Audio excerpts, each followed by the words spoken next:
خدا کے جلال کے لیے زوردار تعریف ہے اور خدا کے بندہ کے لیے زوردار تعریف ہے. خدا نے موقع دیا. خدا کے نام سے خدا یسوع المسیح کے عظیم نام میں ایک دفعہ پھر آپ کی سلامتی ہو. آئیں ہم سب خدا کے کلام کی جانب اپنی توجہ مبذول کریں گے. ہم سبوں کے لیے رومیو 12 باب اور اس کی پہلی آیت مقدسہ آپ کے لیے تلاوت کروں گا. بس اے بھائیو، میں خدا کی رحمتیں یاد دلا کر تم سے التماس کرتا ہوں کہ اپنے بدن ایسی قربانی ہونے کے لیے نظر کرو جو زندہ اور پاک اور خدا کو پسندیدہ ہو. یہی تمہاری معقول عبادت ہے. آمین. ہم سب کچھ لمحوں کے لیے سروں کو جھکائیں گے. اے اللہ جلالی قدوس باپ، تیری شکر گزاری کرتا ہوں کہ آپ نے پھر سے جلالی باپ اپنی آواز سننے کے لائق کیا. قدوس باپ بیٹی جانوں کو اور خدا جس بیٹا کو آپ استعمال کرنے کو ہیں آپ کے پاک روح کے ہینڈ اوور کر دیتا ہوں، تاکہ آج ہر طرح سے جلالی باپ، ہر طرح کی انسانی عقل خدا کو کینسل کرتے ہوئے خدا فقط ہم اپنے آپ کو آپ کے حوالے کرتے ہیں، تاکہ آپ کا پاک روح ہم سے ہم کلام ہو. یہ سبھی کچھ آپ کے یسوع نام میں مانگ دے اور پا چکے. آمین. ہاللویا.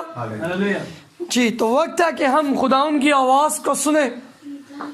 تو میں چاہوں گا کہ ہم سبھی کام چھوڑ کر کچھ لمحے کے لیے سبھی کاموں کو ہم روکتے ہوئے اپنی آنکھوں کو، اپنے آپ کو پوری طرح سے کلی طور پر کلام کی جانب ہم کریں گے، کیونکہ کلام کا جو وقت ہے وہ سب سے اتم وقت ہے، وہ سب سے ضروری وقت ہے. کیونکہ خدا کا کلام ہمیں سکھاتا ہے کہ خدا نے اپنی ہر بات، اپنے ہر کام سے زیادہ عظمت اپنے کلام کو بخشی ہے. آمین. تو اس سے ہمیں یہ معلوم ہوتا ہے، اس بات کی عکاسی ہے کہ جس وقت خدا کا بندہ کلام کی خدمت کو کھڑا ہوتا ہے تو وہ وقت آپ کے لیے ساکن ہونے کا وقت ہے. آپ کی آنکھیں، آپ کا جسم پوری طرح سے خدا کی طرف ہونے کا وقت ہے، کیونکہ ہم سب نے یہ کلام سنا ہے جو یہ فرماتا ہے کہ تم فقط کھڑے ہو جانا، بولنے والے تم نہیں بلکہ میرے باپ کا روح ہے. آمین. تو جب خدا کا روح ہم سے ہم کلام ہوتا ہے تو کلام مقدس ہمیں یہ بھی تعظیم سکھاتا ہے کہ خدا کی قوم بنی اسرائیل جب جناب موسیٰ سے کلام سنتے تھے تو وہ گھنٹوں کھڑے رہتے تھے. یہ تعظیم تھی. آج جب خدا کا کلام ہم سنتے ہیں تو ہمیں لائق طور پر پوری توجہ، اپنے سارے خیالات، انتظام گھر کا سب کچھ اس کو سائڈ پر کرتے ہوئے سارا فوکس خدا ان کے کلام کی جانب مبذول کرنا ہے، تاکہ آج خدا کا پاک روح جن بیدوں کو ہمیں عیاں کرنے کو ہے ہم پر، وہ ہم بخوبی طور پر اسے لے سکیں. آمین. آئے ہم اپنے پیغام کی جانب بڑھتے ہیں. آج ہم سب جانتے ہیں کہ ہم شکر گزاری کے لیے اس گھر میں جمع ہوئے. اس گھرانے نے واجب جانا کہ شکر گزاری کی دعا رکھی جائے، عبادت کی جائے. تو میرے عزیزو، ہم نے جو خدا کے کلام سنا، رومیو 12 باب مقدس پولس رسول کی معرفت خدا ہم سے یہ بیان کرتے ہیں، ہم تک یہ پہنچاتے ہیں. بس اے بھائیو، میں خدا کی رحمتیں یاد دلا کر تم سے التماس کرتا ہوں. اب سب سے پہلی بات، خدا کا بندہ پولس، یہ وہی پولس ہے میرے بھائیوں اور بہنوں جو خداون کے یسوع نام جو لیا جاتا تھا، جو منادی کی جاتی تھی، یہ اس منادی کے خلاف تھا. یہ وہی پولس ہے جس کا پہلے نام ساؤل ہے، اور یہ کالکیا صوبہ کے ترسوس شہر کا رہنے والا تھا. گملیل کا شاگرد تھا، کٹر فریسی.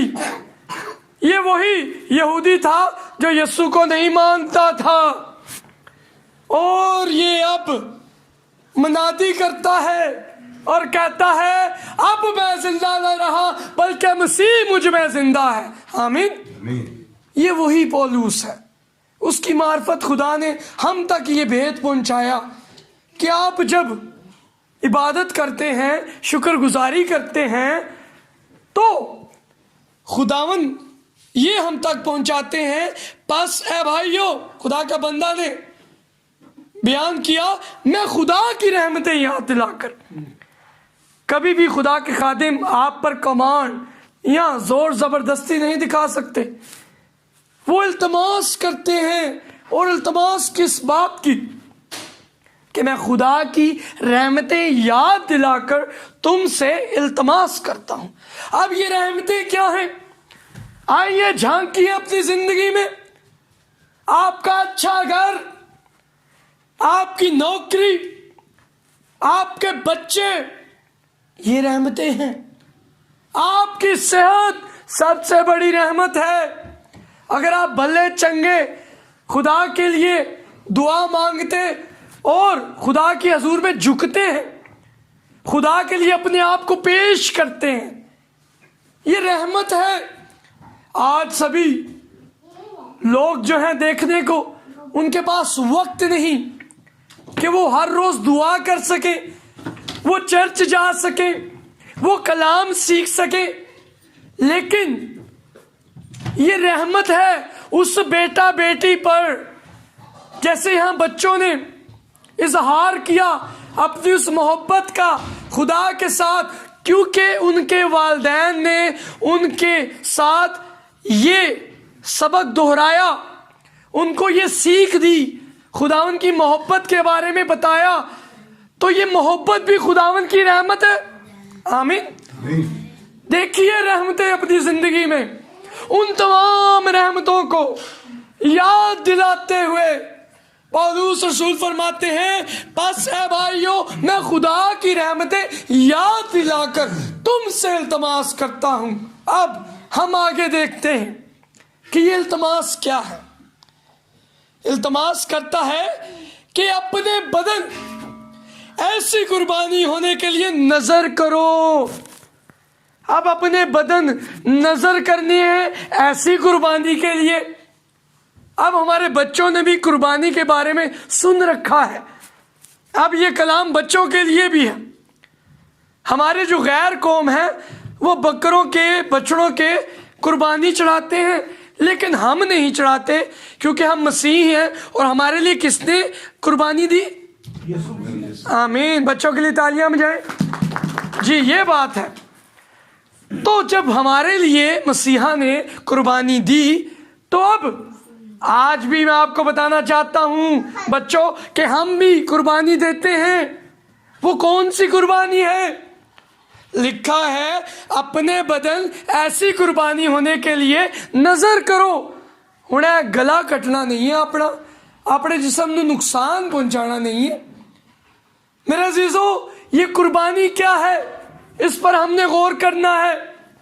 ہم جب شکر گزاری کرتے ہیں، ہم جب خداوند کے نام میں کچھ دیتے ہیں چرچ میں، یا کسی خادم کو یا کسی بھائی بہن کو، وہ آپ کی قربانی ہے۔ قربانی کیسی ہونی چاہیے؟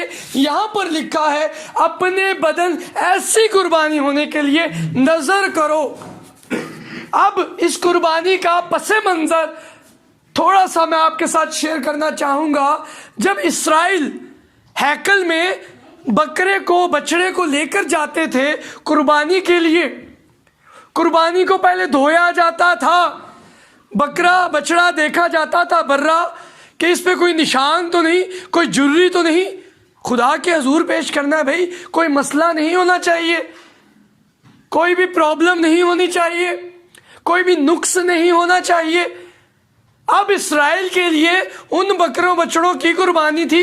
آج ہم بھی ہیکل میں جاتے ہیں، لیکن ہمارے لیے خداوند نے نیا نامہ میں یہ بھید عطا کر دیا کہ اپنے بدن ایسی قربانی ہونے کے لیے نظر کرو۔ آؤ پھر ویکھنیو ہے کہ یہ کس طرح پیش کرنے۔ لکھا ہے جو زندہ اور پاک اور خدا کو پسندیدہ ہوں. آمین. زندہ بھائی قربانی آپ کی زندہ ہو, آپ نے اپنے بدن پیش کرنے ہیں. اس کا مطلب یہ ہے کہ ہمارے ہر بھائی اور ہر بہن نے اپنے بدن کو پاک رکھنا ہے. کوئی بھی ایسی بات, کوئی بھی ایسا کام ہماری زندگی میں نہ ہو جس سے ہمارا بدن ناپاک ہوتا ہے. اب باہر کی چیزوں سے ناپاک تو ہوگا, لیکن جو اندر سے نکلتا ہے, یعنی گالی نہیں نکلنی چاہیے منہ سے. آپ کسی کی غیبت نہیں کر کے چرچ جا سکتے. بھئی ساڑھے تے چلے جاندے نے, پھر کیا ہوتا ہے؟ قربانی چڑھانے جا رہے ہیں, لیکن لکھا ہے زندہ اور پاک. اب جب پاک ہوگی اور زندہ ہوگی, اب یہ زندہ کیا ہے؟ اب زندہ قربانی کے بارے میں دیکھیے. زندہ قربانی وہ ہے جس میں ایمان زندہ ہو, اور ایمان دو طرح کا کلام بتاتا ہے. کلام میں 3 طرح کا ایمان ہے, لیکن 2 والا آپ کو میں شیئر کروں گا. 2 طرح کا ایمان, ایک زندہ اور ایک مردہ. ایک زندہ ایمان, ایک مردہ ایمان. تو بچوں زندہ ایمان کیا ہے؟ جب آپ چرچ جا رہے ہیں, دعا کر رہے ہیں گھر میں, زندہ ایمان کے ساتھ کریں گے. وہ کیا ہے؟ اگر کوئی ہمارے گھرانے میں بیمار ہوتا ہے, کوئی مصیبت آ جاتی ہے, آپ نے پاسٹروں کو بلا لیا, چرچ میں گئے, دعا کی, پاسٹرز کو بلاتے رہے, مہینہ گزر گیا, آپ نے دعائیں کرائی, فرق نہیں پڑا. چلو جی آپ کسی بابے کے پاس جاتے ہیں, آپ کسی جادوگر کے پاس جاتے ہیں, ٹھیک ہو گیا مسئلہ, اور پھر ہم دعائیں بھی کرتے ہیں, چرچ بھی جاتے ہیں. تو یہ ایمان مردہ ایمان ہے. خدا کو اس ایمان کے ساتھ آپ کی قربانی قبول نہیں ہوگی, خدا کے حضور مقبول نہیں ہوگی. کیونکہ لکھا ہے کہ آپ ایسے بدن آپ قربانی چڑھانے کے لیے پیش کریں خدا کی حضوری میں جو زندہ پاک. اب جب زندہ اور پاک ایمان ہوگا, فکر فوکس خداوند یسوع کی طرف ہوگا, کسی اور کی طرف نہیں. کوئی تعویذ, کوئی جادو وہ مسیحیوں کے لیے نہیں. تو زندہ ایمان ہوگا. پھر لکھا ہے پسندیدہ, تو خدا کو وہ پسندیدہ ہوگا. پھر لکھا ہے کہ یہی تمہاری معقول عبادت ہے. آمین. اس کا مطلب یہ ہے کہ ہمارے بہت سے بہن بھائی, ہمارے بہت سے عزیز, ہمارے بہت سے مسیحی غیر معقول عبادت کر رہے ہیں. اگر آپ کی زندگی خدا کے کلام کے مطابق اور آپ کی رفاقت ایسے لوگوں میں ہے جو کلام کے مطابق نہیں چلتے, ان کی تعلیم کلام سے میچ نہیں کرتی, تو یہ معقول عبادت نہیں. آمین. آپ نے کلام میں سنا کہ خداوند ہمیں معقول عبادت کی طرف اشارہ کرتا ہے. ہماری زندگی کیسی ہونی چاہیے, ہمیں یہ خداوند سکھا رہا ہے. میرے عزیزوں, لکھا ہے عبرانیوں 13:15 میں, بس ہم اس کے وسیلہ سے حمد کی قربانی یعنی ان ہونٹوں کا پھل جو اس کے نام کا اقرار کرتے ہیں خدا کے لیے ہر وقت چڑھایا کریں. آمین. اس کا مطلب یہ ہے کہ شکر گزاری اور خداوند کی حضور قربانی آپ ہر وقت چڑھا سکتے ہیں. کوئی ایک وقت, کوئی ایک مہینہ مختص نہیں. جب بھی آپ خداوند کے حضور جھکیں گے, خداوند سے دعا مانگیں گے ہر روز, تو آپ کے ہونٹوں کا پھل, ہونٹوں کی قربانی خداوند کے حضور پہنچ جائے گی. اب ہماری زندگی کیسی ہونی چاہیے جو خداوند کے حضور میں پسندیدہ ہو؟ لکھا ہے جیسا کہ دن کو دستور ہے شائستگی سے چلیں, نہ کہ ناچ رنگ اور نشہ بازی سے. میرے عزیزو, آج ہماری زندگی میں کوئی بھی ایسی برائی نہیں ہونی چاہیے جو ہمیں خدا سے دور کرتی ہو, کیونکہ آپ کی قربانی، آپ کی عبادت خدا کے حضور مقبول نہیں ٹھہر سکتی، کیونکہ یہاں پر ہمیں کچھ ایسی جسمانی باتیں نظر آتی ہیں۔ رومیو 13 باب میں لکھا ہے، جیسا دن کو دستور ہے شائستگی سے چلے، نہ کہ ناچ رنگ اور نشہ بازی، نہ زناکاری، نہ شہوت پرستی، نہ جھگڑے اور نہ حسد سے۔ اب حسد، ایک دوسرے کے لیے برا چاہنا، اس سے بھی آپ کی زندگی، آپ کی قربانی جو خدا کے حضور آپ اپنے آپ کو لے کر جانا چاہتے ہیں، اس میں خداوند کی مقبولیت نہیں ٹھہرے گی۔ آپ کی وہ قربانی، آپ کی عبادت نامعقول ہو جائے گی اگر آپ کی زندگی خداوند کے ساتھ نہ ہو، خدا کے کلام کے مطابق نہ ہو۔ خدا کے بندہ دانیل کو ہم دیکھتے ہیں، لکھا ہے دانیل کی کتاب میں کہ وہ ہیکل رخ ہو کر دن میں 3 مرتبہ دعا کرتا تھا، دن میں 3 مرتبہ۔ تو بچوں 3 مرتبہ دعا، آج ہم دیکھیں ہم دن میں کتنی دفعہ دعا مانگتے ہیں؟ کیا ہم مہینوں بعد دعا کرتے ہیں یا ہفتے بعد دعا کرنے کا وقت ملتا ہے؟ تو وہ دن میں 3 دفعہ شکر گزاری کرتا تھا دانیل نبی۔ اب شکر گزاری کا اثر دیکھیے، شکر گزاری کی وہ برکت دیکھیے کہ دانیل نبی کے برخلاف فرمان جاری ہو گیا، کیونکہ بادشاہ نے اعلان کیا کہ اس پوری جگہ پر، خطے میں کوئی بھی میرے معبودوں کے علاوہ کسی کی عبادت نہیں کرے گا۔ کوئی بھی شخص اگر پکڑا گیا تو اسے شیروں کی ماند میں ڈال دیں گے۔ اب یہ فرمان جاری ہو گیا۔ اب دانیل چونکہ خدا کا بندہ تھا، وہ خدا کا بیٹا تھا، وہ ہر روز 3 دفعہ شکر گزاری کرتا تھا، خدا کے حضور جھکتا تھا، کامل ایمان پر کھڑا تھا۔ اب کچھ لوگوں نے اس کی شکایت کی بادشاہ کے حضور۔ اب دیکھیے، آپ کی شکر گزاری، آپ کی جو زندگی ہے وہ اگر خداوند میں ہو تو پھر کیسی برکت، کیسا جلال خداوند کا آپ کی زندگی میں ہو سکتا ہے۔ اب فرمان جاری ہو گیا، شکایت پہنچ گئی بادشاہ کے حضور کہ دانیل تو تیرے معبودوں کی عبادت نہیں کرتا، وہ تو اپنے یہوہ پاک خدا کی عبادت کرتا ہے۔ اب وہ دانیل کے پاس آتے ہیں اور دیکھیے کلام میں، دانیل کی کتاب میں ہمیں یہ نہیں ملتا کہ دانیل پریشان ہوا، دانیل ڈر گیا، دانیل چھپ کے یا بھاگ گیا۔ کیوں؟ کیونکہ وہ ہر روز شکر گزاری کرتے ہوئے اس ایمان پہ کھڑا تھا کہ میرا خدا مجھے بچانے والا ہے، میرا یہوہ پاک خدا میرے ساتھ ہے۔ آمین۔ اس لیے خدا یسوع مسیح نے ہمیں یہ تسلی دی ہے کہ جہاں 2 یا 3 میرے نام میں اکٹھے ہوں، میں وہاں پر موجود ہوں۔ زیادہ لمبی بھیڑ اکٹھی کرنے کی ضرورت نہیں۔ خدا اتر آتا ہے جہاں 2 یا 3 خدا کے بیٹے بیٹیاں دل سے اسے پکاریں۔ اب دانیل جانتا تھا کہ میرا خدا میرے ساتھ ہے، اب اسے کوئی ڈر خوف نہ تھا۔ بادشاہ کا فرمان جاری ہو چکا تھا جو کینسل نہیں ہو سکتا۔ اب اسے لے گئے اس غار میں جہاں پر بھوکے شیر تھے، بہت سے دنوں کے بھوکے شیر۔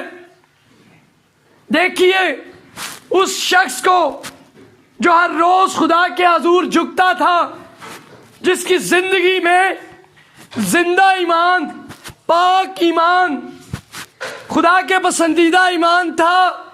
اس کی زندگی کو دیکھیے، موت سر پر ہے اور اسے کوئی خوف نہیں۔ آج ہم گھر میں کوئی مصیبت آئے، کوئی پریشانی آئے، کیوں خوف زدہ ہوتے ہیں؟ ہمیں دانیل کو دیکھنے کی ضرورت ہے۔ شیروں کی مان میں ڈالا جا رہا ہے اور کوئی خوف نہیں، کوئی پریشانی نہیں، کوئی بھی ڈر نہیں۔ کیوں؟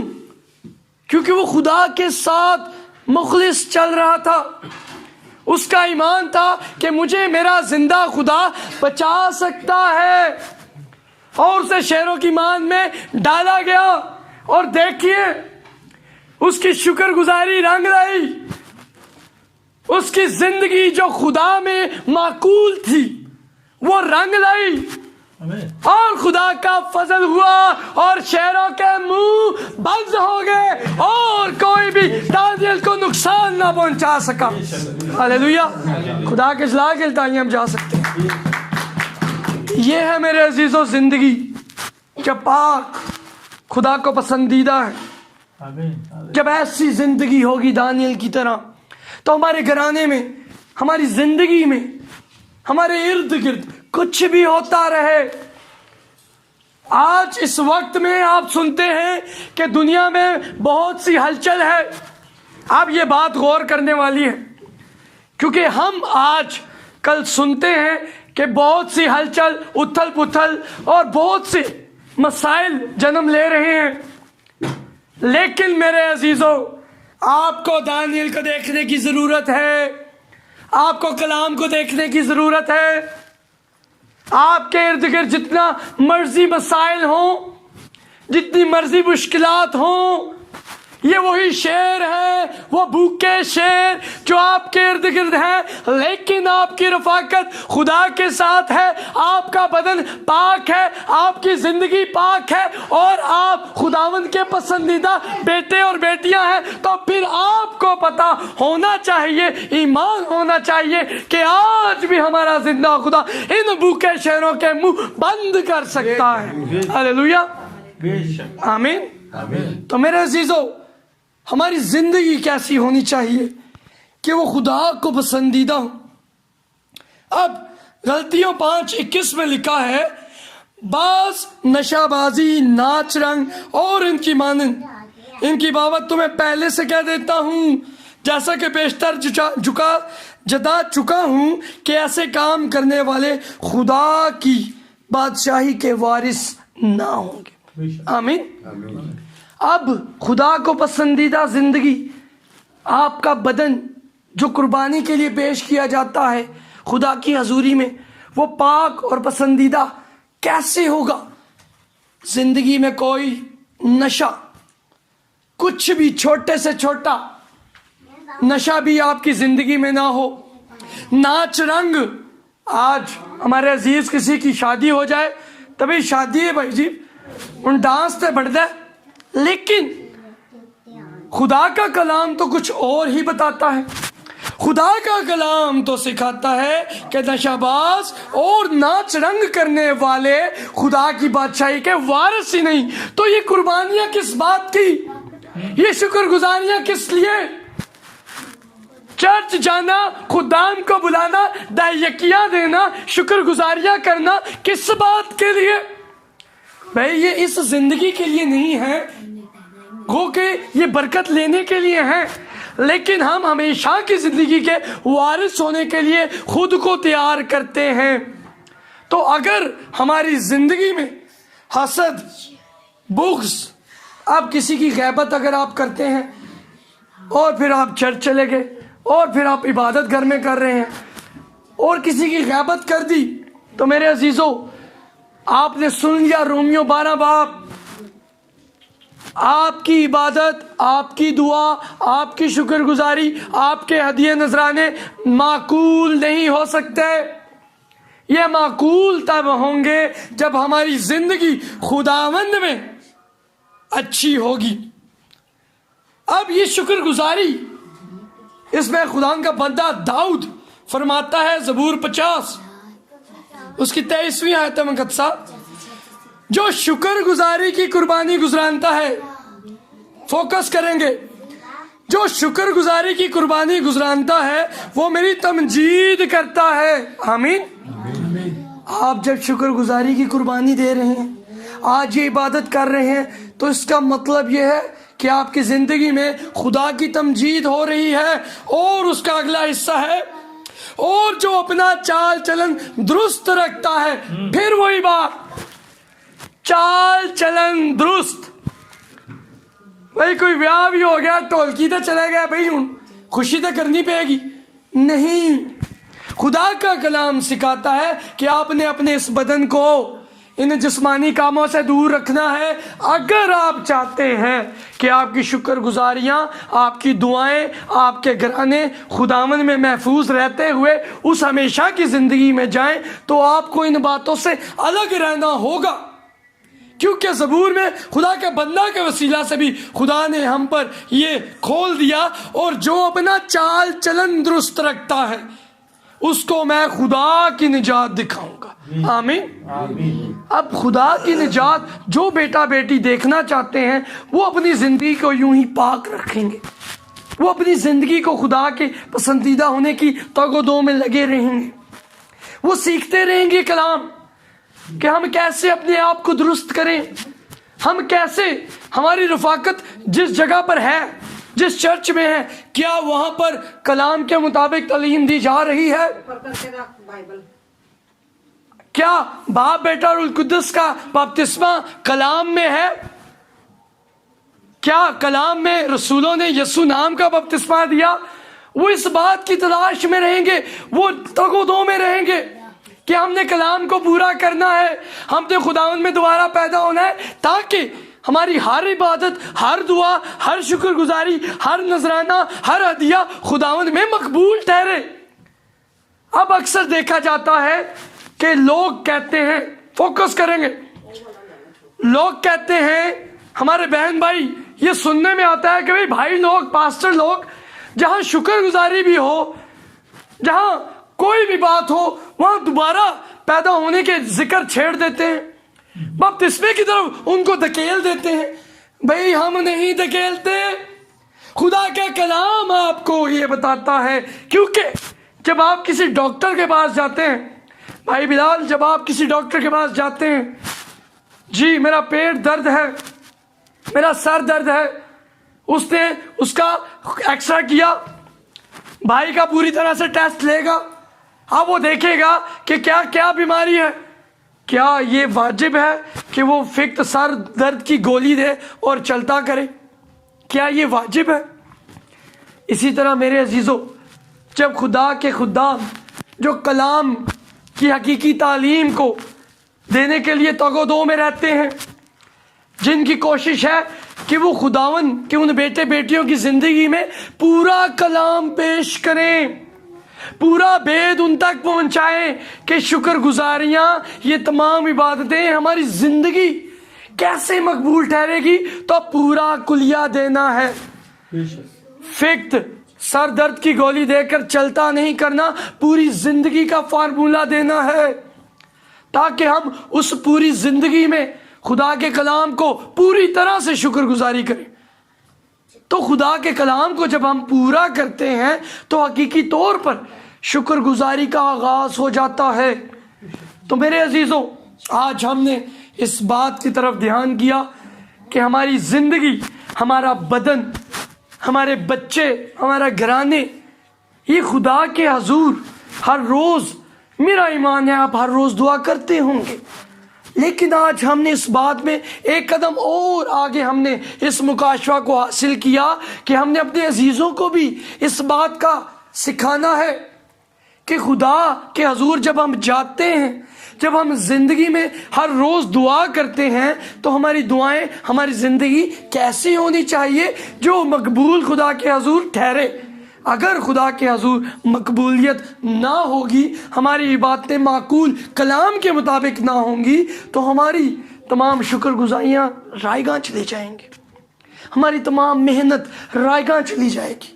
اس لیے میرے عزیزوں، ہم چاہتے ہیں کہ ہمارے بہن بھائیوں کی زندگیاں وہ ضائع نہ ہوں، ان کی محنتیں، ان کی تمام کوشش ضائع نہ ہو، بلکہ وہ کلام کو پورا کرتے ہوئے حقیقی زندگی کی طرف، حقیقی دوڑ کی طرف پوری طرح سے دوڑ سکیں۔